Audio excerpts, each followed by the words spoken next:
And in that same movement of energy, we're going to do a libation here. And we know that we pour libations, especially something like water as opposed to like wine or hard liquor, for cooling, for communicative energy. Okay. For cleansing, for cooling, for communicative energy, to ask our ancestors whose names we're going to call and whose images we're going to see, some whose names we know, some whose names we may not know. So we're just going to ask them to bless us, calling their names, speaking of their sacrifices, and speaking of ways that we can learn from the history that they set for us and how we can set the tone and the pattern for the youth to come. So I'm going to pour libation. I'm going to start off by calling an ancestor's name, and then I ask that you all, in your own space and time, call out an ancestor who will bring truth to power for you, who can help to heal you right now, or wherever you're guided. Someone who is not with us in the physical. We're going to call their names out. I'm going to start with my favorite right now, Kwame Ture. Ashe. Ashe. Psycho Kwayana. Ashe. Ashe. Aaron Haywood. Ashe. Paul Robeson. Ashe. Anna Delaney. Harriet Tubman. Fred Crawford. Ashe. Malcolm X.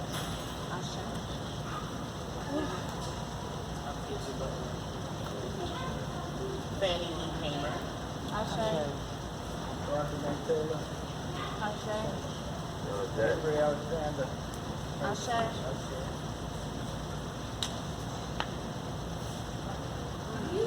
Harriet Tubman. And Sojourner. One last powerful. Okay. Jackson. Oh, I love it. The culmination of them all. Ashe. Ashe.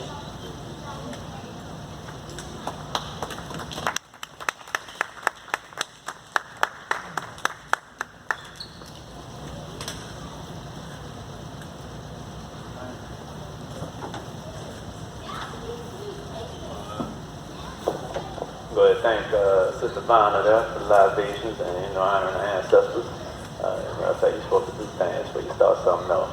We stand on the shoulders of giants. I ain't know we wouldn't be here if it wasn't for them. And the ancestors lived through us. So, it's always purpose when we do everything with intention.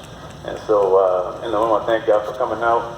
New Orleans Burgers Group putting on this forum, our monthly forum. This one here on Black August. We're going to have one next month in September. Keep coming with some hits, man, and keep coming dropping some knowledge, some science on the folks. Y'all keep coming through and support. And so here, right now, we're gonna have me. I'm gonna say a few words. We have my brother Joe say a few words, and we're gonna also have Sister Shiva, and then Brother Malcolm go ahead and finish us off. I want to thank y'all for coming out. Y'all could have been anywhere in the world, but y'all here with us. Appreciate that. And we out here tonight talking about Black August, talking about the revolutionary spirit and time in which, Black people have always fought back and resisted, It ain't just no February Black History Month and, the shortest month of the year being celebrated for us and, sort of passive sort of history, the I Have a Dream speech all day, every day, and this sort of inclusion into this white supremacist system, and, like MLK said later, it's like, I want to be realize he put his people into a burning fire, man. So, that's the system of capitalism, the system of white supremacy that we, try not to, become a captain of, we ain't being those types of industry like, Vanderbilt and other people like that. That ain't the time of day for that. That ain't our move. And so Black August, it's one of the longest month of the year, the hottest month of the year. And so, that's when we've had lots of revolutionary times and like resistance and Right here, you got the 1811 slavery vote, not too far, along River Road. But when we talk about Black August in particular, I got a couple of things written down here where we just talk about the fact of the matter that it had its origins in California prison walls in the 1960s, led by George Jackson, W.L. Nolan, James Carr, Hugo Pennell, Kumsami, Howard Toll, Warren Wells, and many other conscious stand-up brothers who ultimately made it safe for blacks to walk the yards of California's racist gulags. As the decades passed, the tradition of honoring our fallen freedom fighters sparked by August events described below was expanded to include commemorating revolutionary wars of resistance and self-determination, such as Harriet Tubman's Underground Railroad and the Haitian Revolution of August of 1791, culminating in the first black republic of the world. So on August 7th of 1970, the spectacular courthouse slave rebellion hit the front pages of newspapers around the world as pictures of four young black freedom fighters emerging from Marion County Court with guns and hostages provoked panic among white supremacists. But most black folks took great pride and inspiration from the sight of such courageous resistance to the ongoing brutality and murder of blacks inside and outside of prison. So again, this was John Jackson, going into that courthouse demanding justice, demanding freedom, taking it to his own hands. Put yourself in these shoes that we described this here. As he says, freeze, shouted 17-year-old Johnson Jackson. We're taking over as he tossed guns to McLean, Christmas, and McGee. With courage and calm, they ushered their hostages to a leading van, planning to go to a radio station to broadcast the atrocities being committed behind the walls against blacks and demand the immediate release of the Soledad brothers, George Jackson, Felita Drungo, and John Cuchetti. 1 year later, on August 21st, 1971, this was after the fact that the pigs had been killed, Johnson Jackson and the hostages, they had no remorse whatsoever, and they just killed and slaughtered everybody there.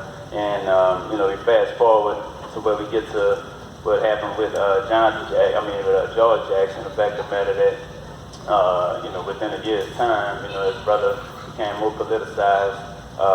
This is after the fact of the matter he was put in that prison for, George Jackson put into the prison for stealing $70 worth of, $70 of money and given a 1 year to life sentence, the first ever. And so, it was a case of where they had no intentions on giving him 1 year, they intended to put him life forever, and, especially as it became politicized. And so, when you get, as you fast forward to what happened to Johnson Jackson in 1970 and George Jackson in 1971, as George Jackson was murdered on the yard of San Quentin by prison guards. This was a brother, again, just for stealing $70 worth of money from a convenience store. He was sentenced to 1 year to life. So, when we talk about fascism and whatnot, we've always been under this as black folks here in this country. This fascist regime, this white supremacist capitalistic system. And as George Jackson became politically sound, he became a problem.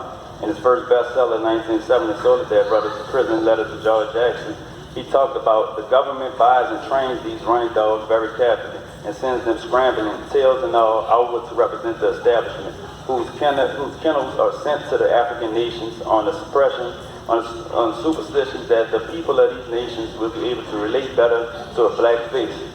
So he's going on talking about how if you put a black face in front of this white mind, it's all political. That's why we need people to be steadily organizing and understand, the principles of political organization.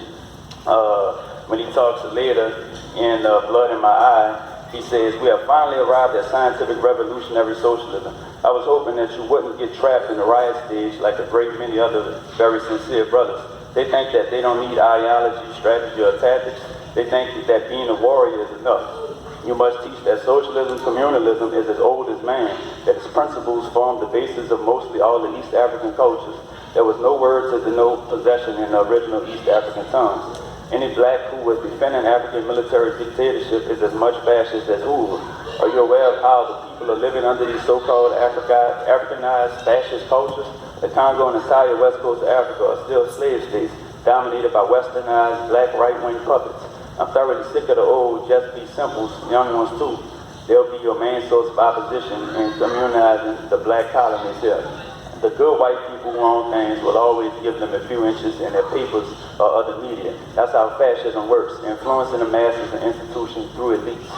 And so, you know, again, brother was political, man. You know, George Jackson had these political rights, and he wrote 2 books, you know, Soledad Brothers and Blood in My Eye, you know, in which, you know, people need to go out there and read it and get politically sound on it, man. Just to go on, you know, we emphasize him, but there was also other revolutionary things that happened throughout August. As you talk about the arrival of the first enslaved Africans to Jamestown, you know, now we have the 400 years mark, you know, from 1619 to 2019 now. Start of the Great Haitian Revolution happened in August of 1791. Gabriel Prosper's Rebellion happened in August of 1800. We had you know, the Nat Turner Rebellion, and that happened in August of 1831. We had a call for a general strike by the enslaved New Africans by Henry Highland Garnett, and that was in 1843. You also had where the Underground Railroad, the formations of it starting up in August of 1850. The March on Washington taking place in 1963 in August. The Watts Rebellion taking place in August 1965. You had where the Republic of New Africa did an assault on the FBI in Mississippi in August 1971. No, they got assaulted by the Yeah, they got assaulted by the FBI, my bad, sorry. Yeah, glad you was there to catch that one for me, man.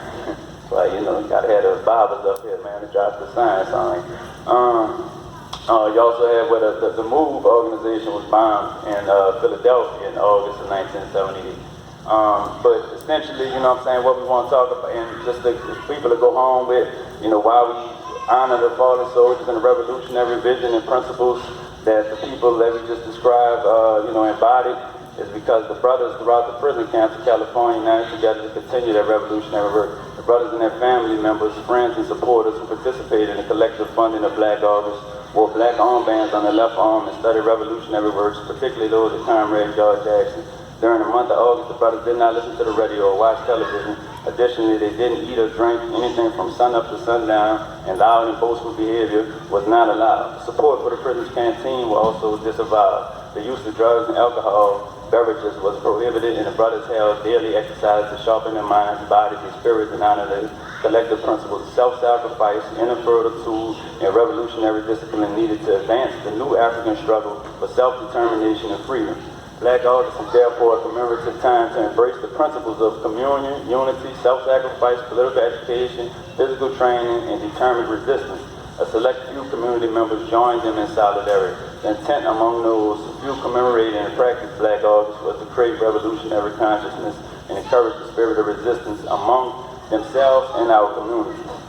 And so what we telling national people to come together with on this and, you know what I'm saying, really live this, as we say, you know, spirit of Black August organizations are encouraged to have political, cultural, and educational events and not celebration of parties. Commemoration and observance is a totally different action than celebration and party. Black August was designed and brought to our communities to educate, agitate, and activate the spirit of revolution, resistance, and rebellion in our people. And so, you know, with that said, I want to then go ahead and, you know, give some props and some honor to a brother that, you know, Brother Joe to the right of me, you know what I'm saying, he was in San Quentin and, you know, was part of the struggle there, you know what I'm saying, from the ground level. And, you know, we definitely want to, you know, give a brother some time and let him speak on, you know, a little bit of his experience there and what we could bring to the table and what needs to be done still, you know, to keep this fight alive. Thank you. All right.